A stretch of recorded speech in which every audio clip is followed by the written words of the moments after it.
stirring up arguments and hatred, as opposed to wanting to actually bring peace and bring some balance.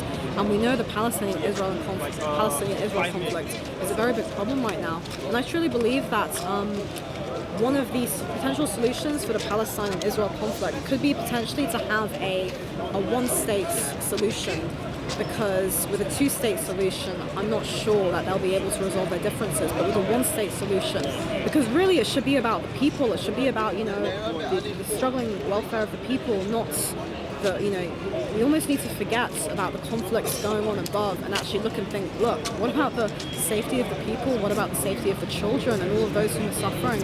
And a few weeks ago, I came here holding a sign saying Free Palestine. And the reason why I said that was because it wasn't really to do with religion. It was because, look at all these children are being persecuted. It's not because of Palestine. And I know that, Mr. Andrew Tate has donated a lot of money to a lot of countries, including to the Palestinian cause, which a lot of people are not talking about. The mainstream media doesn't really seem to care about what Mr. Tate is doing, how he gives, I think it's like $25 million a year to charity with Tate Pledge, which is incredible. He's just an amazing guy. And for me, this is an act of godliness, and I really do see Mr. Tate, and maybe myself and you as boss as well. I think that we're actually all working as servants of God. I think that what we're trying to do is, where we're trying, because there's a lot of evil and a lot of badness in the world, and the only way that can be countered is through acts of love. And people don't even know what is an act of love. Like, people would say that me holding a sign saying feminism is trash is an act of hatred, which is quite funny. A lot of, especially young women, would accuse me of being a hateful person. But the reality is I say feminism is trash every week, every Sunday. My message is very clear. It's trash because it's destroying those natural biological gender roles that are ordained between men and women, and it's destroying those roles. Is saying that men should act like women, that women should I talk louder? Sorry? Should I talk louder? No, I'm asking him for the umbrella. That it's telling people that men should act like women, that women should act like men, and that we shouldn't have these kind of classic feminine and masculine, classic femininity and classic masculinity, which I advocate for. And, being a feminine woman, being gentle, being caring. Obviously, some of my disagreements regarding Islam would be, I don't want to wear a hijab, I don't want to wear a burqa. I like, dressing the way I dress. But, that aside, I think that, the roles that a man and a woman are supposed to play in society are really being destroyed because feminism came along and said, oh, women, you're being oppressed, and men, you're oppressing women. And it turned male and female relations into a war zone. And for me, this is evil. I truly believe feminism is truly, truly evil. That's why I say what I do. And everything I say comes from a place of love. It comes from a place of, look, I want men and women to get back together. I want to rebuild society. I want to fix the West. I don't want us to be losing that sense of love. And I look at all these religions, they all seem to be in conflict with each other. And I truly believe that a shared love of God could be something that might be able to have people start to get along again. Because I think that's what all the religions really believe at the end of the day, right? We want to have a shared love of God and connect to and love the Bible. Would you say that you are a seeker of truth? Depends what you mean by truth. What's right? What's right and what's wrong? Yeah, that distinguish. So. Yeah. So when we're talking about God, if somebody says there's one God, somebody says there's 7 gods, somebody says that God is a tree, all 3 of them can't be right, isn't it? No, I think that God is a really all-encompassing force. I mean, my worldview is very pantheistic, so the worldview I have is that God encompasses everything and oneness, and that's fine. What we see are actually part of God's creation, like the trees, the nature. This is actually all part of God's broader creation.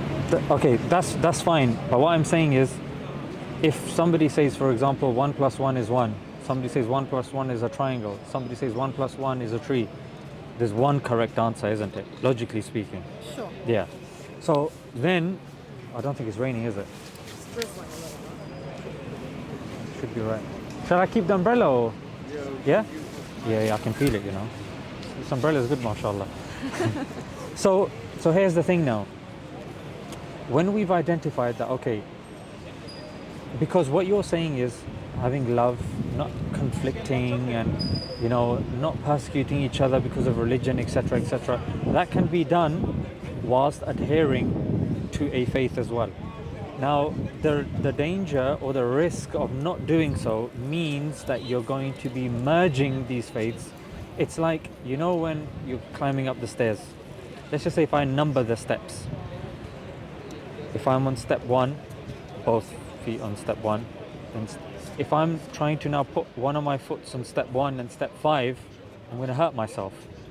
Yeah, because, and now if somebody says, oh no, but step 4 as well, and I have to put my knee on there. Have you played Twister before? Yeah. So you put your elbow there, you put your arm there, and you do this. It's a game. So that's how religion becomes now. You're saying, okay, that thing is right there, that thing is right there. So where you'd be able, Zarina, you'll be upright and you'll be powerful, then you have to accept that, then you accept that bit, then you accept that bit. It becomes like you're in a game of Twister, which I know your intention is good and it's nice, and it's, you know what, it's not gonna make somebody think that you're a bad person, because what you want to do is you're seeing that, look, there's disagreements, but disagreements, Zarina, doesn't mean that all of them are now correct. Do you see? Disagreements means that you just have to analyze more and find out which one, according to objective metrics, is correct.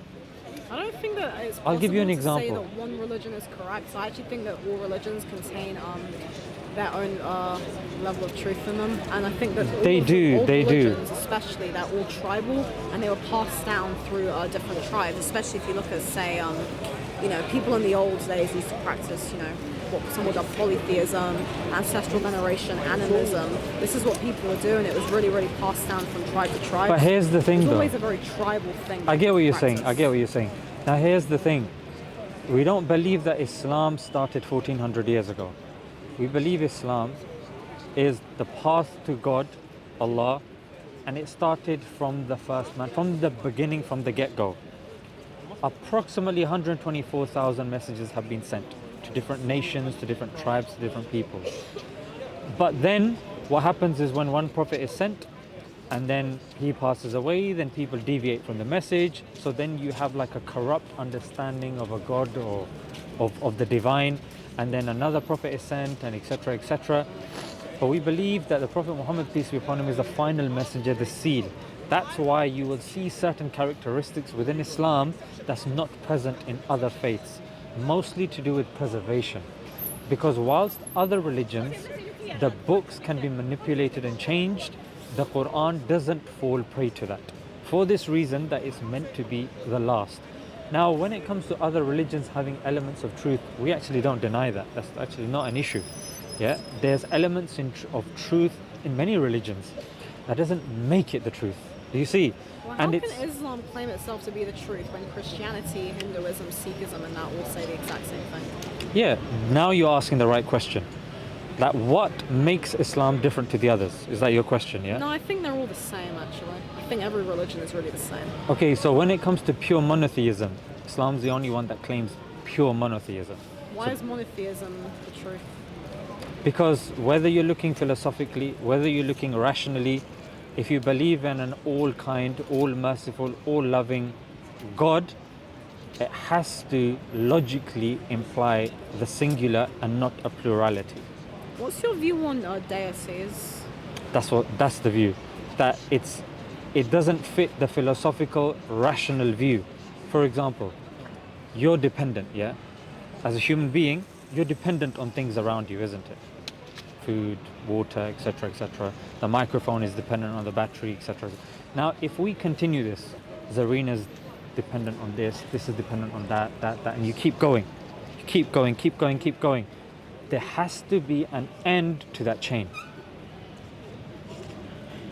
You're more than welcome to jump in if you disagree with that. Oh, no, continue.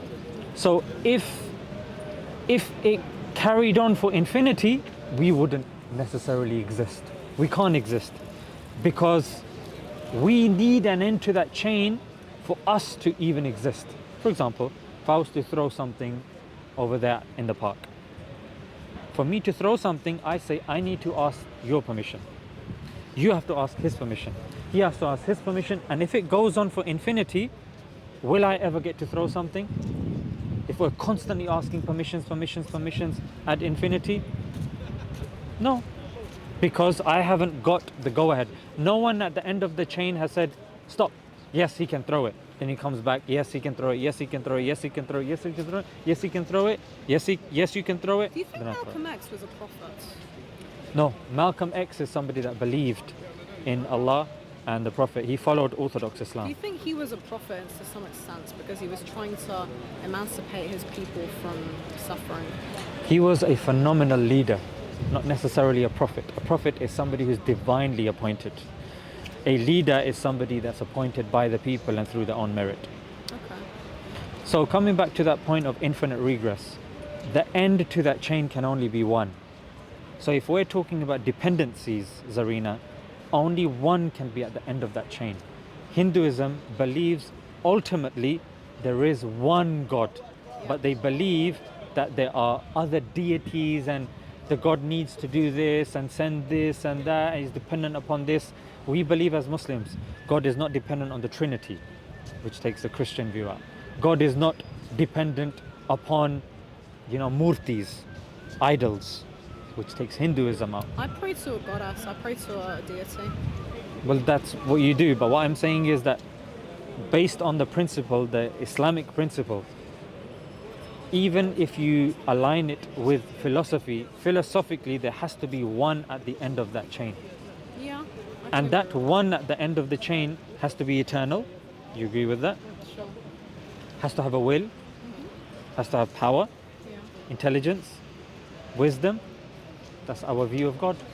Well, I think I have the same view of God. I mean, for me, the only difference is I view the deities as aspects of the divine. Like, for example, I pray to my goddess and she gives me a lot of strength.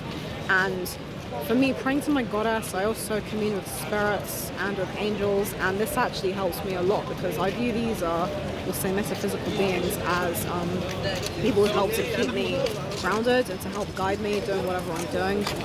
I know a lot of people maybe don't believe in this, but Zarina, here's the interesting thing. Why would you pray to a goddess rather than God who created the goddess? because According to your worldview. for me, the goddess allows me to actually truly connect to God. For me, it's much easier for me to, I think that's why a lot of people would pray to deities, because praying to a deity can actually give you a lot of groundedness, because the deity, I believe that the deities were actually people's first teachers. I believe that there was a time when the deities actually, well, this is just my belief, but I think the deities actually lived among us at one point on earth, and they were our teachers and they taught us about God, about the divine. And I believe as well that where we're living now, I don't think that the world was like this. I think that once there were actually angels and other kind of beings that lived here with us, and they taught humanity. Some people talk about the Shining Ones or something, some old group of people or whatever, but I believe that these are beings actually lived among us and taught and guided humanity, and that they've been lost and there's been a lot of suppression, and we don't really know, I think that we don't really know anything about the old the kind of old world. I think that the world we're living in now is a really strange and quite fake world, and people talk about the Matrix, about this whole world almost being, it's almost like all of that old information knowledge. I mean, even Islam, I actually think that contemporary Islam, Christianity, Judaism, I think that a lot of things have been suppressed, because I think all of the religions are supposed to be peaceful religions. I think Islam is supposed to be a peaceful religion. I know the Ahmadiyya Muslims, there's a really good Ahmadiyya Muslim guy I've done several streams with called Khalid Safir, and he talks about the revival of Islam. And I truly believe in how there's going to be a new promised Messiah. I believe that these religions actually want to be peaceful, and that these prophets were talking about peace, but their original teachings were corrupted, and people are now using these religions to start conflicts, which we're seeing now in this park with Israel and Palestine. So I actually don't think that people deep down really want to be fighting. I think people want to have cooperation and compassion. I think people want to get along. You've said a few points. To address your first point about the goddess, the reason why that's not something that, as a Muslim, that would be compatible with our belief of God, is because that's a weakness. When you say I feel comfortable, Praying to a goddess is a weakness. Yeah, of God. I'll tell you why. I find that very disrespectful. No, let me explain. Because if I haven't explained, your disrespect is of your assumption of what I'm going to say, isn't it?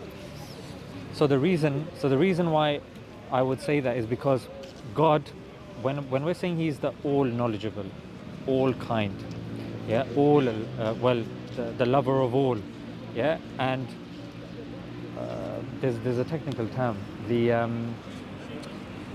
so you have all of these characteristics of God, yeah, love is amongst them, mercy is amongst them, knowledge is amongst them. Now, if a person feels that in order for me to get to God, it's difficult for me to get to God, that means that God has not done a good job paving a path to Him, and He's put these big punishments in place of heaven and hell whilst making the path difficult. The path by default has to be a path that's achievable by everybody, because the consequence is so severe and because the path has been sent for everybody. Does that make sense? So that's why we would say that if I'm now speaking to you about God, it has to make sense to you. It might not make sense to you now, but logically, even when you're walking back home, you say, you know what, it seems simple, it seems like I might not agree at the moment, but it's not difficult to grasp. If you ask a Christian about Trinity, or if you ask the Ahmadiyya about their promised Messiah, and you delve into what he's actually said, he said some really troubling and worrying things. Like, for example, at a time when the British killed 100 million Hindustanis, yeah, he came up and said, you know what, your oppressor is actually your savior. And he was siding with the oppressor. Numerous other things. He said he would pick a woman like Muhammadi Begum. So this woman has been destined for me. She didn't like him at all. You can search this up, it's on camera. Muhammadi Begum, the prophecy of Muhammadi Begum. And he said, any prophecy of mine that gets proved to be false means I'm not the Messiah. Forget one prophecy, there's at least 10 solid prophecies you can search up, the simple Google search, that will, expose him. But there's only a fringe minority of people. They speak well and they say love of all, hatred for none, and this is all stuff. And they're welcome to do that.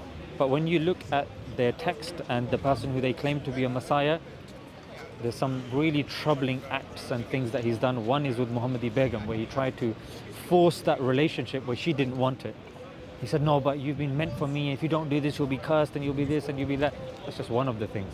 Another prophecy was him claiming 14th century was the last century. Yeah, Islamically. We haven't seen the Messiah yet. Well, they claim that he's obviously the Messiah and he's this. He became Mary, then he gave birth to Jesus. He was Jesus, and then he became the Messiah. So there are a few of those things which next time you see him might be worth speaking to him and asking him. But Zarina, when it comes to God, a 6-year-old, an 8-year-old, a 20-year-old, a 50-year-old should be able to understand the basics of God, of the religion. In Islam, I can explain to a 6-year-old, a 10-year-old, a 15-year-old. There's none worthy of worship besides God, and Muhammad, peace be upon him, is the final messenger of God. That's very simply a summary of what Islam is. Now, if you ask me what is God, I can tell you in chapter. So the difference here is, as a Muslim, we don't go by what we feel. Because the problem is, if we go by what we feel, it's going to change day to day. Like, remember how we discussed right at the beginning. If it goes by our feelings, today I might be feeling positive because, I'm speaking to you and we have a nice conversation. Tomorrow I might not be feeling positive. So if somebody asks me a question, then my answer might be different. So we go by scripture. Because scripture is something revealed by God. Only God gets to decide who He is, what He tells us to do. Because if it comes from us, I personally think that's not only is it disingenuous, but it's somewhat dishonest in the sense that unless if a person claims that they got revelation, how do you know? So revelation is a way of God communicating with us. Again, we can discuss about how do you verify the revelation. You can ask me that. But when it comes to revelation, what God tells us in the Quran is, say He is God the One, the Eternal, the Independent, does not beget, nor is He begotten, and there's none like Him. Very simple definition of God. Independence, oneness, does not Oneness beget. is a very Buddhist, sort of Buddhist belief as well. But Buddhists don't believe in a God per se. It's not necessarily a religion. They say God is oneness. Their definition of God is different. Yeah, because Buddhism is more a way of life. Would you not say that Islam is a way of life? Islam is a religion that constitutes a way of life. Religion as per the definition of mainstream people, but technically we believe that the path to God is a way of life. Like me speaking to you politely, I'm doing worship. I'm following Islam. I would say the same thing about myself. And that's why I said to you at the beginning and previously as well, there's more that unites us than divides us. I completely agree. And in order to kind of refine what you're doing, because you coming in the park, I saw you on the side. You're coming and you're taking time out of your day, and there's certain things that you believe in, you're sticking up for what you believe. I think that's admirable, and I think that's good. And I think Islam, or even if a person doesn't like certain terminologies, God gives us certainty. God gives us clarity. God gives us strength. If God says, look, I am one, I'm independent, I don't beget, no am I begotten, there's none like me. If a person says, yeah, but there is that aspect of God, or getting to God is like this or like that, a person's giving their own thing. With all due respect, like when I go to say a biology professor, I'm going to humble myself in front of him because he's studied, he's got stripes, you know what I mean? Like the guy has studied. With me, like who am I when it comes to biology? So if God, the all-knowing, He's the one that's told us who He is. He's the one that's given us evidences to get close to Him. Yes, Zarina, you can be a Muslim and you can love a Jewish person. You can be Muslim, you can love a Christian person and a Hindu person and this and you can do all those things. You can be, and say, you know what, I don't like feminism and I respect Tate and this and that. You can do all of those things. But in your life, you will have clarity and you will have direction for those days that you don't want to come on a Sunday.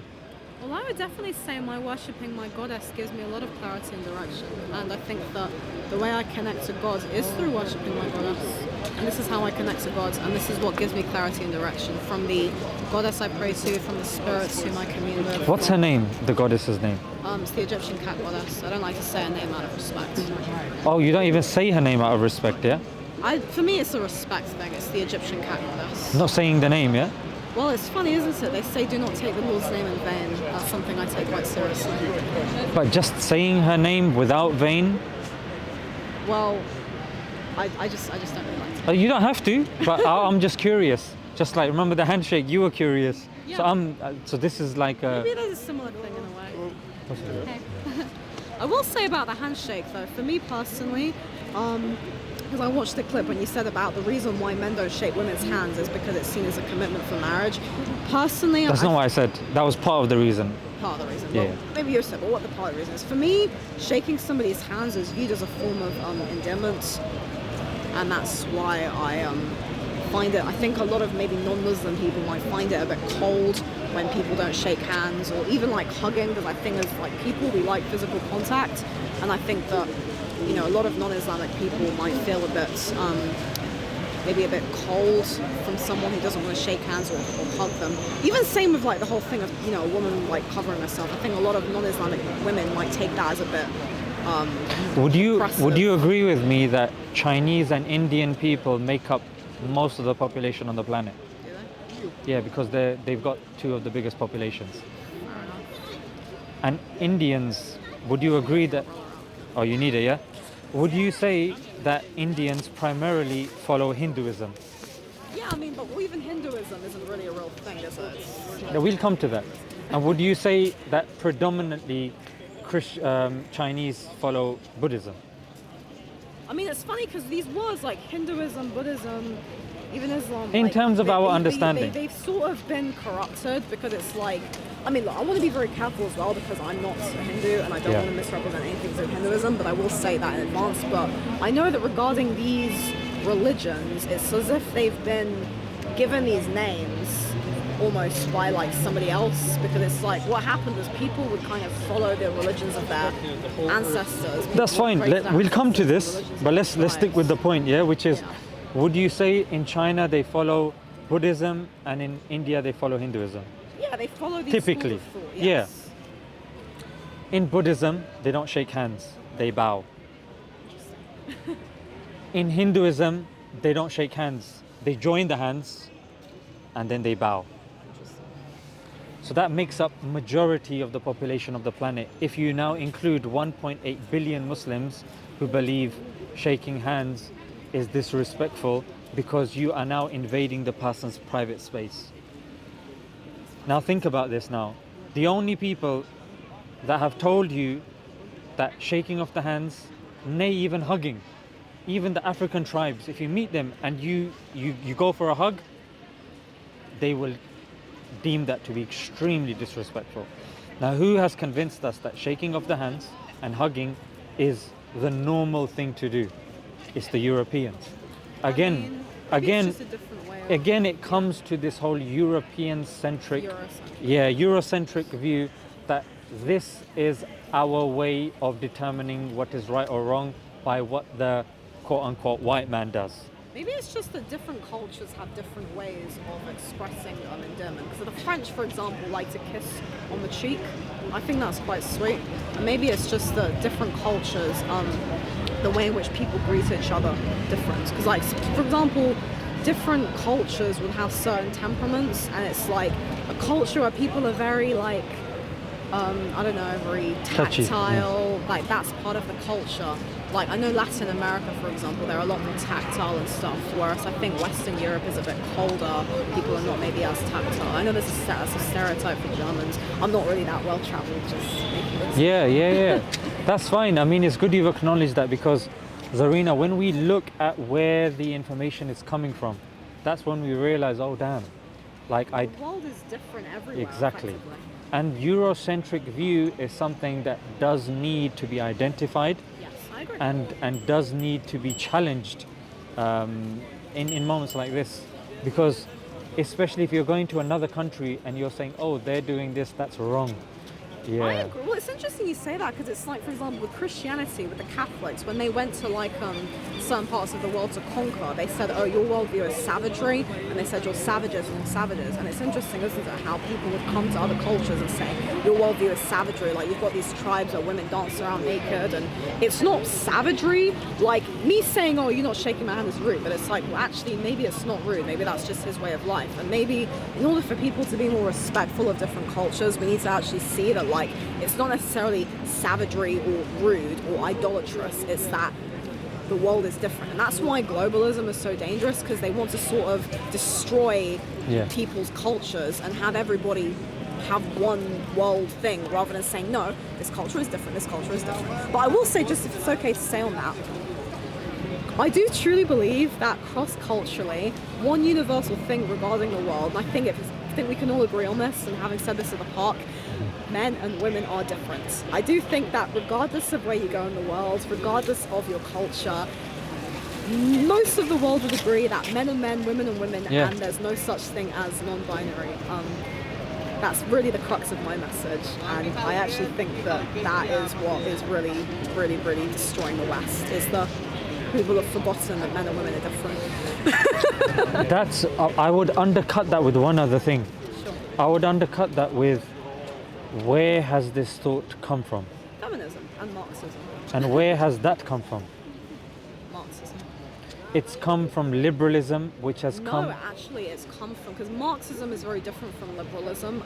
Liberalism with a small L.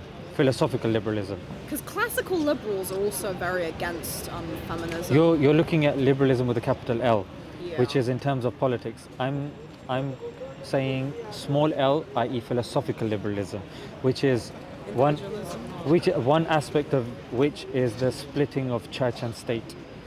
Yeah, in it, like separating religion and going by and like human beings, what we decide.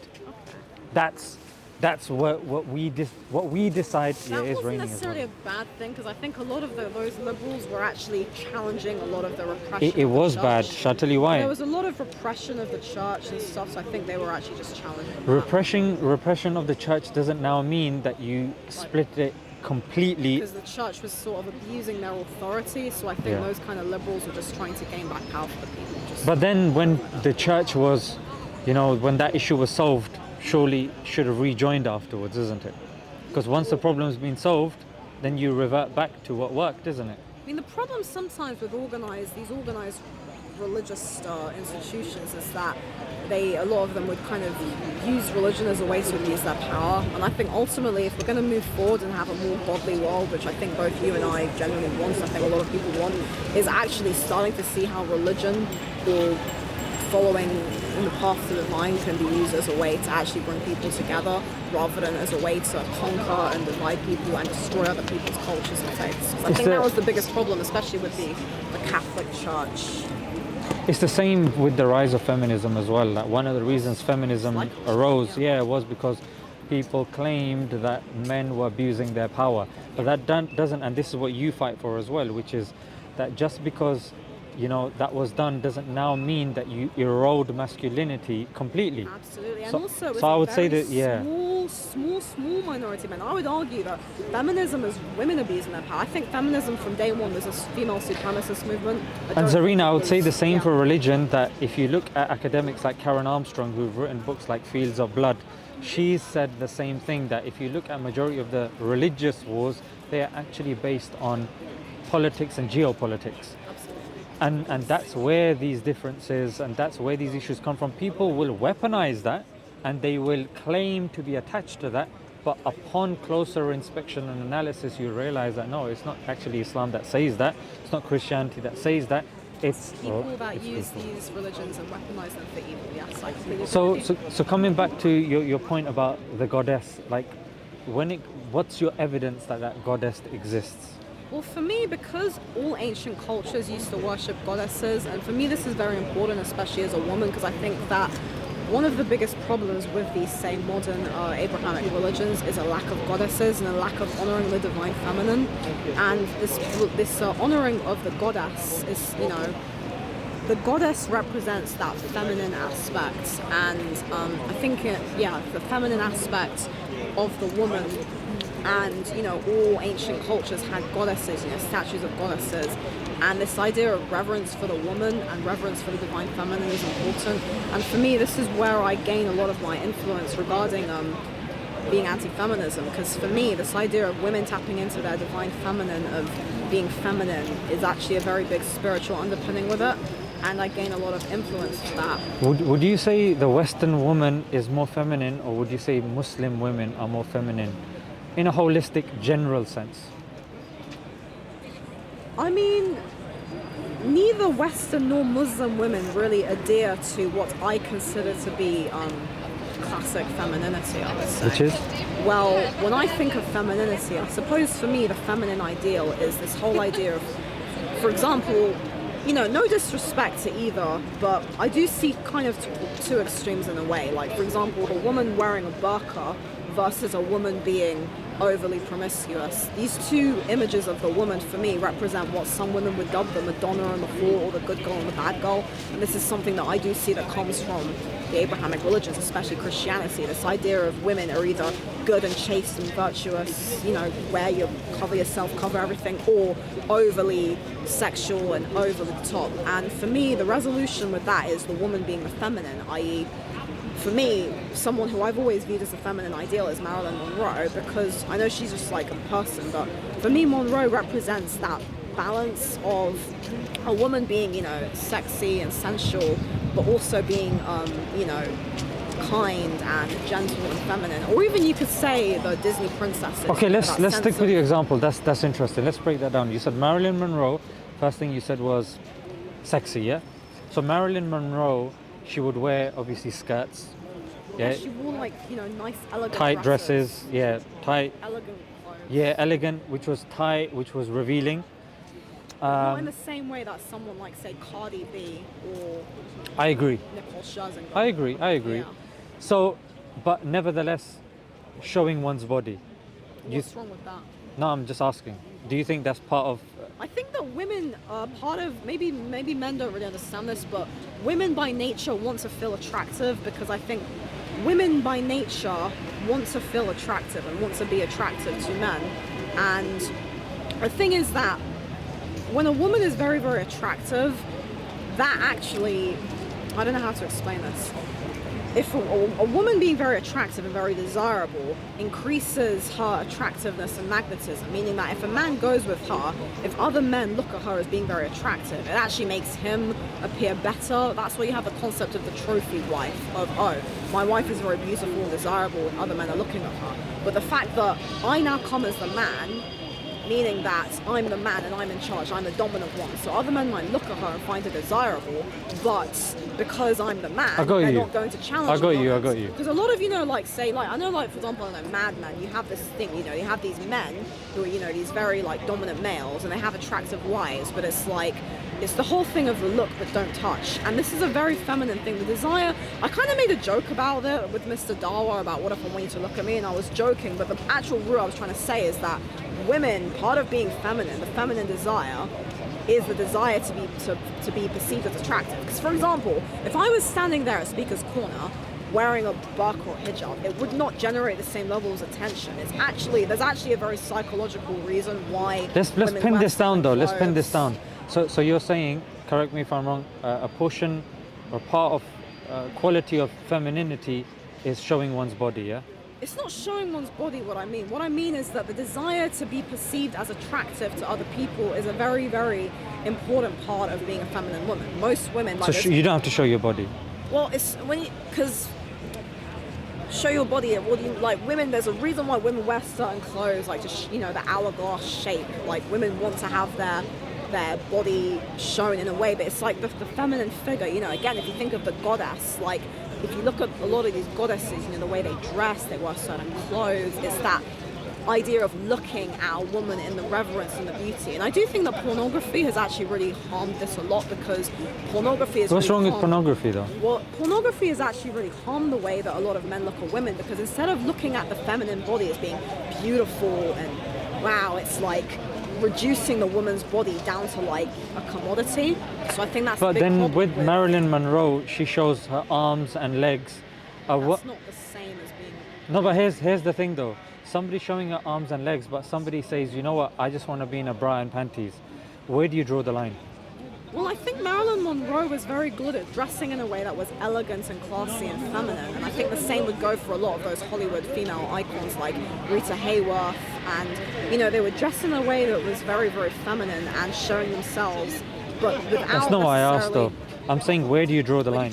Yeah. Well, it's also about how it's done, because the way in which they were shown was, they're grown women. They were shown in a way that's very beautiful, but not necessarily in a way that was vulgar. There wasn't a vulgarity to the way in which... How do we determine where that line of vulgarity begins? Well, that's very interesting. I mean, I think that... I don't know, I suppose if I compare Gentlemen Prefer Blondes to a modern pornography film, Gentlemen Prefer Blondes, you have, Marilyn and then her co-star dressing in an elegant way, and then you have these modern pornography stars. There's a big difference in, like, the modern porn stars are very, very trashy, We're getting more vague. So let's stick with your hourglass model skirt. Sure. Legs being shown, not trashy, yeah? No, I don't think that's... The skirt comes higher, about up to here. That we're seeing little girls, like 9-year-olds, going and they're... See, that's different, isn't it? Because Marilyn Monroe is a grown woman, she's not a little girl. No problem, 18-year-old. Yeah, or 20-year-old. Yeah, that's... Hair, that's trashy? I mean... Yeah, it's a big discussion to be had for sure, because, a lot of women do generally, in school, they say, how long should be your skirt and all that, how much legs What about you? show. What do you think? Because you're the one that's the way representing I don't this. think it's wrong for women to show their legs at all. I do think, however, That's not what I'm asking, by the way. Yeah. I know, but I think it's good for the viewer to know. Okay. I think it depends on where you're going, who you're going with. That's why, for example, a lot of women, say if a woman's going to a nightclub, she's much safer. That's why traditionally, historically speaking, or traditionally speaking, a woman goes with a man. Because it's like, oh, she's nice and people are looking at her, but if there's any trouble, I'm the man. I'm the one who's in control of the situation. So it's So she can expose. So okay, this is interesting. So you're saying if she exposes a large part of her body, but she's going to a nightclub, you're saying that's all right because that's a place that's acceptable. yeah, and also because if her man is there, then it's almost like if there's any problem, he's the one who can step in, kind of thing. When you say if there's a problem, if a woman is sumptuous, So if she receives, I don't know, unwanted attention. if a woman is beautiful, let's just say a 9, yeah, she's got bits and bobs hanging out, yeah, in whatever capacity, I mean, you say that this is all right, that's not all right. Would you say that she's not going to receive attention? Well, here's the interesting thing. If every man was out and if every man was out and every man had a woman who was dressed like that, it would change the dynamic, wouldn't it? Because suddenly it's like, well, we've all got an attractive woman on our arms. So it's almost like, yeah, okay, I might look, but it's like we've all got an attractive girl. So But then, a man is not going to be as light. Whereas now we've got this modern generation of incels. but you're assuming attractiveness is objective.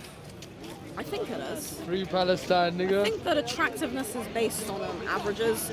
I know I've actually looked into this scientifically. They usually say that women with well, I'm saying women because women are more typically more beautiful than men. I don't mean that in a rude way, but like female beauty usually comes from averageness. So for example, that's why women who are a certain shape. That's have the a certain scientific body side. size. But when you look at Sure. certain people, based on, for example, certain parts of the globe that they're in, doesn't matter about a woman's face. If she's got her jugs out, with all due respect, a person's not going to be looking at her face. A person's going to be looking at her chest, and they're going to be all over her like a rash.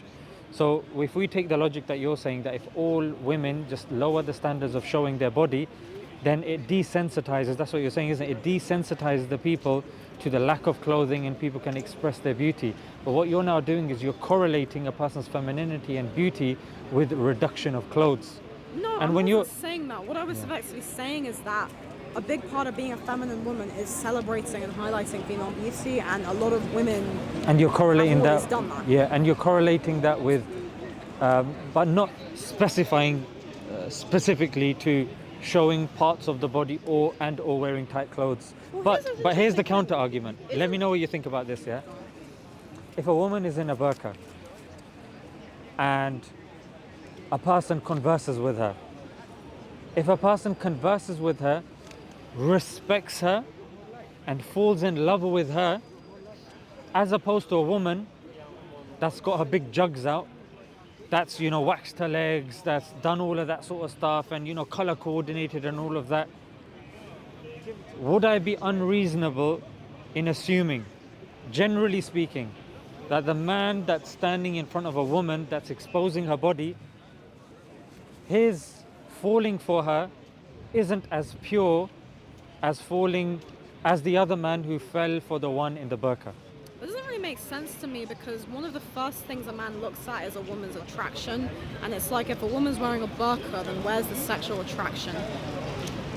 That's where I said where it came from. The conversation and Well, finding out who she is from Yeah, what but she's saying that's rather like than a what she looks for. friendship. You need to fall for a woman, you do need to find her sexually desirable as well. That's where, like, again, if I go back to the Madonna Hall guys dichotomy, it's actually unhealthy, because that's where you end up. I was talking about this earlier, actually. A lot of men, prostitution was legalized because a lot of men were not having sex with their wives, and I think it's really unhealthy. If a man is married and he's not sexually excited by his wife and he feels the need to go to a prostitute, maybe that's a fault of society of trying to almost desexualize women, where you end up with women either being completely sexless, chaste, virginal women in burqas, or women being these whores. And what I'm trying to say is, surely we should be trying to merge it together, so a man has his wife and whore, for want of a better term, in one woman. But coming back to the example that I gave, if a man is speaking to a woman with a burqa and then respects her and falls in love with her, any average person can say, you know what, that man is falling in love with her personality. But why And do I need just to to- wear a burqa for a man to fall in love with my Because that's the personality? example that you used. I didn't use the burqa as an example. You brought it up, that's why I wanted to use your example for you. So with the burqa, if he's speaking to her and he falls in love, like I said, any average person can see, you know what, that person has fallen in love with her. with her soul, with her asal, which means her essence. And that essence, because looks will fade. 10, 15 years, things will start sagging, person will get bored. But it's the personality, it's the spirituality, it's the depth behind the person that is more important. With the woman with the jugs, I'm telling you as a man, and I've got a lot of self-control. But if a woman that's a 9 out of 10 is standing in front of me with her bits and bobs dangling out, that's a big test Again, for don't me. you think they're just two extremes? They are, but those are the extremes that you brought up. And I'm Sorry. saying that I think that we shouldn't No. have those. I don't think that the burqa is an extreme. I do. But that's why I'm saying we can discuss that. But because you brought up those two examples, that's why I'm using those two examples. So Yeah. to finish the second example, if I'm with that woman, I can't pay attention to her face because she's got her double D's in front of me. Yeah. You know what I mean? So it's very difficult for me to listen to what she's saying and respect her for who she is when I'm just seeing that. So now here's the thing. A woman that covers up her beauty, it's more likely that she will be respected for who she is as opposed to what she looks like. Well, don't you think there can be both? Don't you think that a woman can be appreciated for her beauty, not in having her jugs up? It's like the way I'm dressed today. Okay, it's cold, but normally I normally wear a dress, right? When it's summer, or even though I'm dressed now, I've got my hair out, for example. Why am I somehow less receptive to respect from a man because my hair's not covered? You see what I mean? It's like, I don't really understand why is it that why would I be less receiving of respect from men for my hair being out compared to my hair being covered? And also, as a woman, if I was, say, engaging with a man wearing a burqa, he's falling for me, there's something, again, there's an inherent sexistness in that, because I think attraction, you're obviously completely right that spirituality is so important, but sexual attraction is important, and a lot of marriages fail or break down because of a lack of sexual attraction, especially for men. You know, men are I agree with obviously you. more That's very sexual important. than women, and I think that pornography, the two extremes that I perceive as, say, pornography versus the burqa, or even, I'm just using the burqa as a symbol, but we'll say the overly sexual woman versus an utterly sexist, chaste woman. These are two extremes, and I think that this actually harms the way men look at women. I don't think it's an extreme.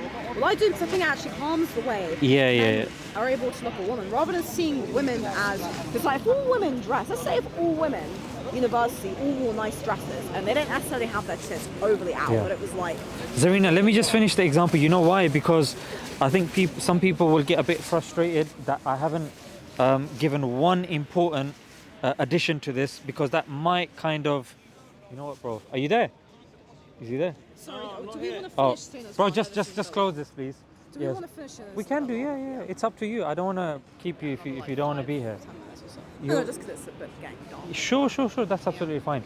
With the burqa, I need to add this on because to give it like an accurate representation.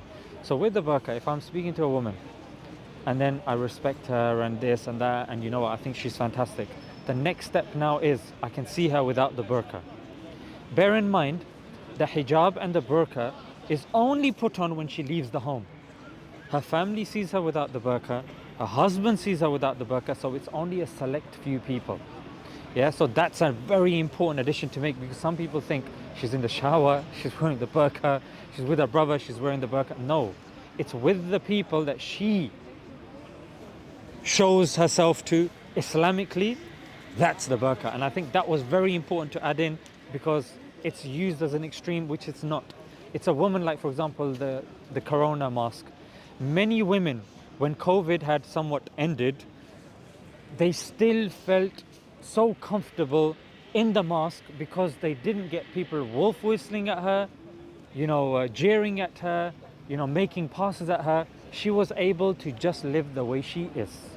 And that I think is a very important distinction to make, because here's the thing with regards to what you're saying. It's not that you're not going to be respected, blanket statement. Objectively, scientifically, the question is, does your hair as a woman have sexual value? I don't think so. It's not about what you and I think, because scientifically we look at what the studies say. It's the color of passion. Well, that's one of the things.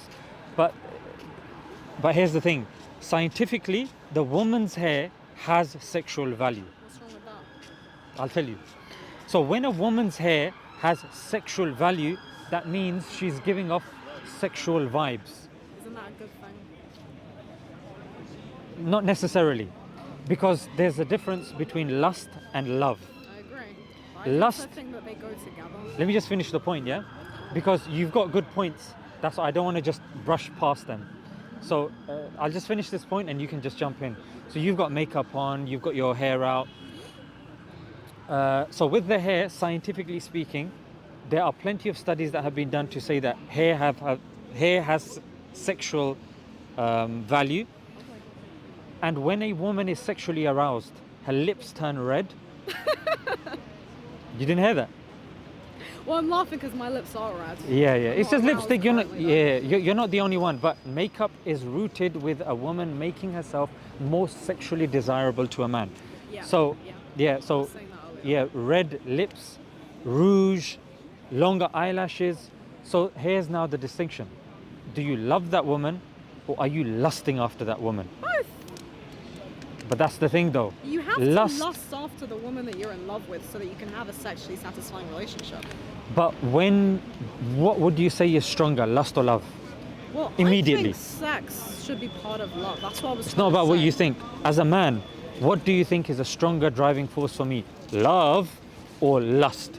Don't you think they should go together? They should go together, Zarina, but they don't. As a man, we're driven. Why do you think advertising is predominant? Why do they say sex sells? Yeah, why is it because that, we've got a wait, why is the pornography industry so dominated and geared towards men? Why are strip clubs mostly populated by men? Why are prostitutes mainly catering towards men? Because the driving force for a man is sex. Yeah, if a woman's standing there and she's got again her jugs out, with all due respect, not interested in love, mate. Like, you look very nice. Let's do something. So what I was trying to say is that this is an extreme. This is the flip side of the very overly chaste, virginal. I don't want to use these words because they get misinterpreted. We'll say the overly sexless woman versus the overly sexual woman. And what I'm trying to explain is, do you see how both of these are actually mess up the way men look at a woman?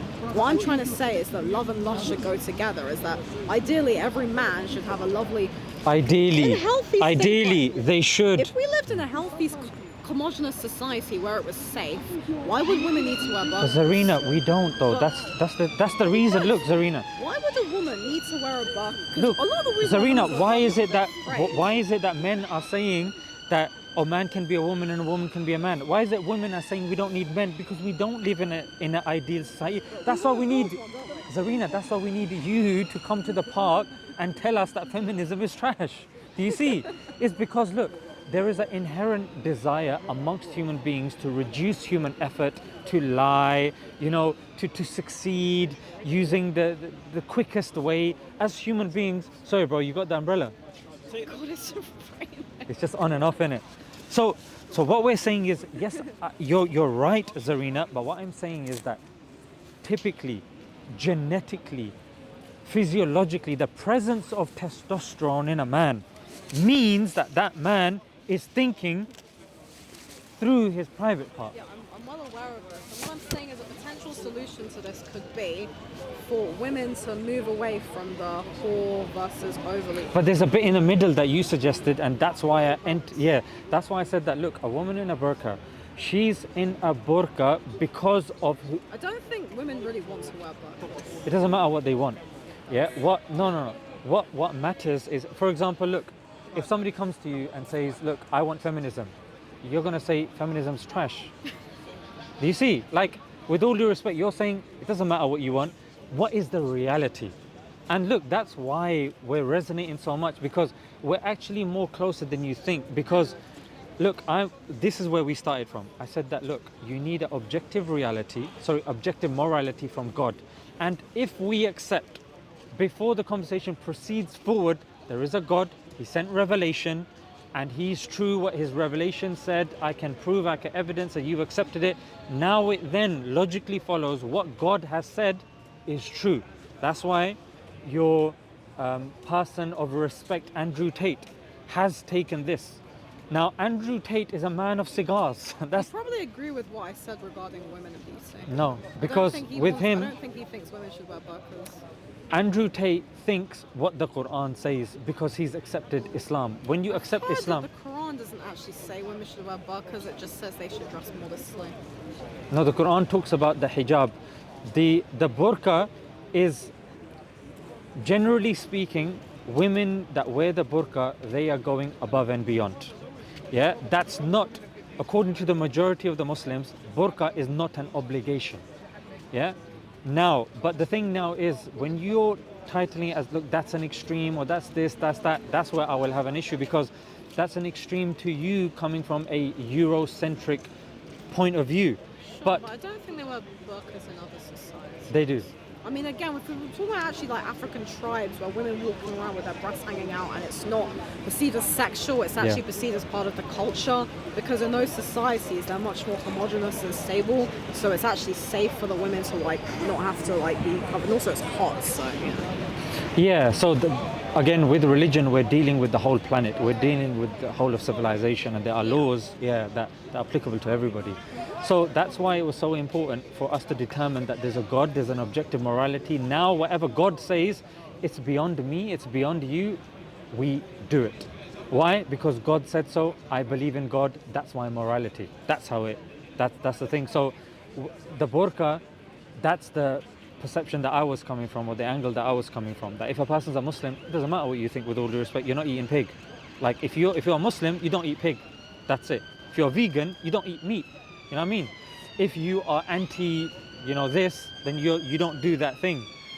So that's where we get our standards from, and that's why it was so important at the beginning that when we get our objective morality from God's arena, it gives us a clear, defined path. When it's like, completely agree. yeah, but when a person's like, I feel that this is the thing, or I feel that, that's why with clothing, and if you reflect upon this, you won't be able to convince anybody in the park that X amount of body being shown is correct and Y amount of it being covered is correct.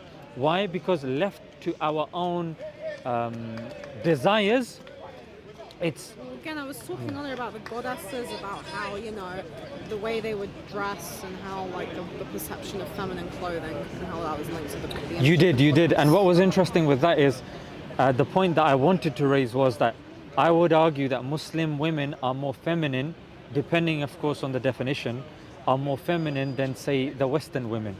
Yeah, feminine in terms of the family unit, family values, in terms of looking after the home, in terms of rearing kids. That's more in terms of, reproducing, etc., etc.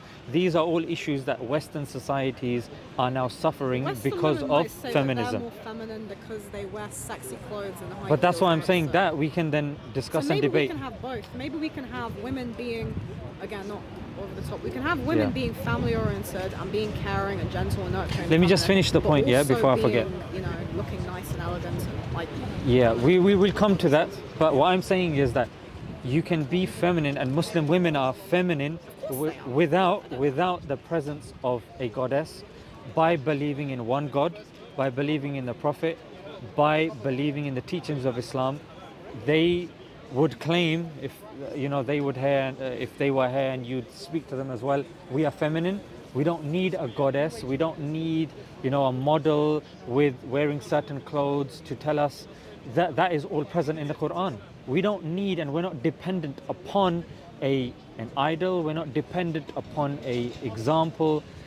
The Quran is sufficient for us. Do you see? And I think that is more powerful when you're not reliant upon things, but you're reliant upon just the one.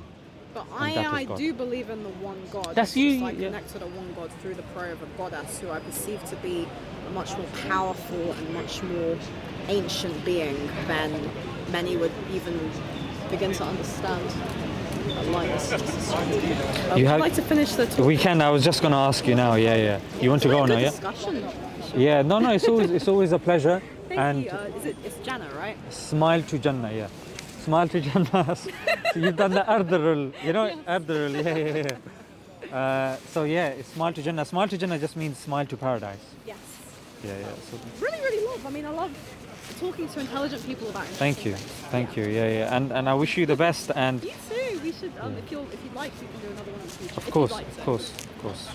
Take care. Yeah. Thank you for everyone watching. The microphone. Yeah.